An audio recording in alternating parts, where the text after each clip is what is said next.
So how did you create the tone for this particular film? There's like seems to be like a greenish tint to it, almost like a lit by bad fluorescent lighting, but purposely done. Yeah, but I think the tone and the atmosphere comes more from restriction and constraint in the camera work, and basically letting the story play without us pushing any hand in any direction, right? Right.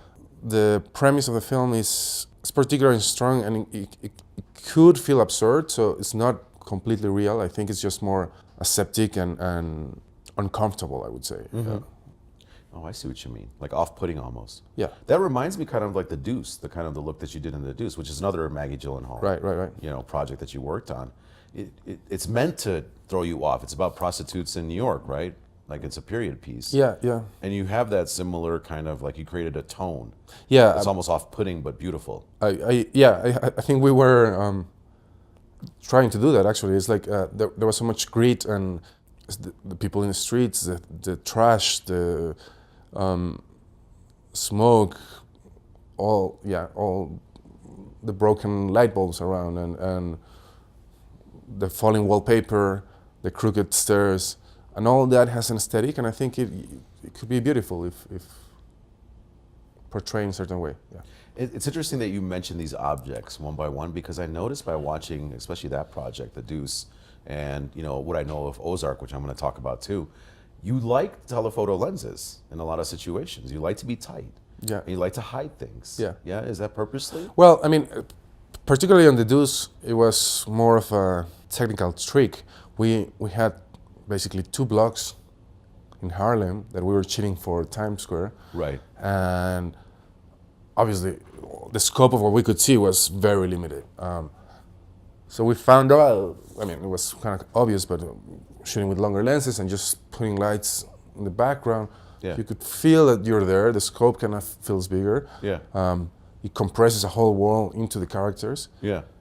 Without having the need of photographing the space in a postcardy way. Now, that is a very different project from Ozark, which is a very beautiful Netflix series. I personally am a very, very big fan of that show. But the color itself, which is very blue toned over the whole season. Yeah. Like it never deviates from that. No. And the warm tones are stuff that's outside that is not in reach almost. Right, like it's outside the window. It's not the interior. That's correct. Was that what you were trying to do? Yeah. Yeah? That's interesting. Yeah, exactly. Yeah. It's almost like they're hiding from the warmth. Kind of, yeah. And we wanted to make it feel like that. Like even interiors is like to make it feel like there's something brighter, warmer outside, but not in their lives, not in their place. Inside. Yeah.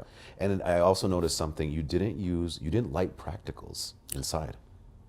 You purposely. I hate them. Yeah, especially for that one. Yeah. Yeah, you do hate them. So why is that? I don't know. Usually, I think like people don't have like lamps lit during the day. Yeah, I don't think it's common. I mean, sometimes it works and sometimes you're gonna go with it, but it's not. Yeah. Because in particular, I remember the scenes like in the restaurant of the office in the restaurant, or the bar that he partnered up with. With that woman who the bar that wasn't running so well, and then he came in and started doing his business there. Yeah. But he comes in that office. It's like it's lit like it looks like it's supposed to be just practical lighting or just available light. But it's not. It's lit. Yeah. It's very much controlled. Yeah. But it was kind of that idea.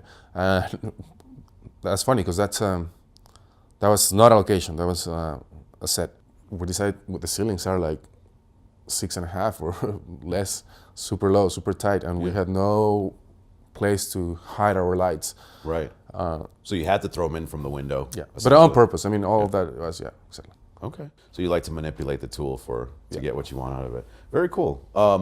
The other cool thing is that you did work on the Electric Dreams series as well, which is now out. Just came out last week, I think. Yes, on Netflix. So how was that different? Is it different for you working on dramatic than sci-fi in terms of camera lens choice? And that was very different. It's before that, I've only done either whole seasons or pilots. I never jump into an episode of episodic, one episode. So, yeah, it was different because somehow some choices were already made, camera and even lenses, by the DPs that were like shooting more episodes. So it was a little bit of adapting, and also it's its own standalone story, and the writer-director ZEISS was only doing this episode. So that's nice, because we jump into this with the focus of a movie, kind of. We're not thinking of who's coming next to do whatever, or it's just our episode. But still, production runs for, I mean, they're trying to keep up with the other episodes. So it was an interesting process. And challenging. And also the tone, because it's a satire. It's I never done anything like that. So it's a little less moody and less dark than everything I've done, I think. Gotcha. So it's very colorful in a way. Very cool. So did you like it? Did you enjoy the challenge? Yeah. No, I think the script is fantastic, and Dee is a great director. We had an amazing cast. Okay. And we had fun. I mean, it's doing something sci-fi has to be fun. Yeah. So you started your career in New York, really, but you're from Mexico City. I'm from Mexico City, yeah. So did you study film in Mexico City? No, in New York, in NYU. I went to NYU. You went straight to NYU. Yeah. Okay. Do you bring any of your flavor from Mexico City into any of your work? I can tell. I honestly can tell. People think so, but I don't know why or where is it.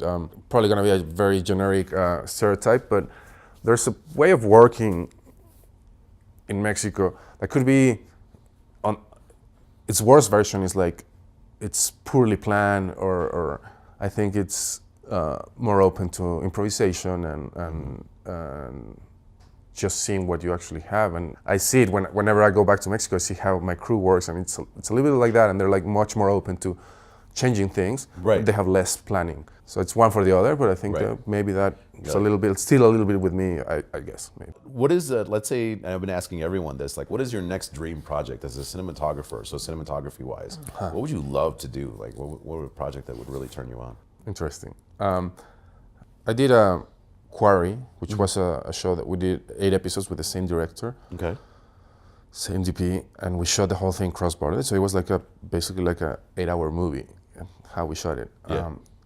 That was fantastic, because you know each other creatively so well at some point. Yeah. That things flow, and then you can push a visual language every day to a next level. That was a great experience. So I would love to do another TV show with the same director.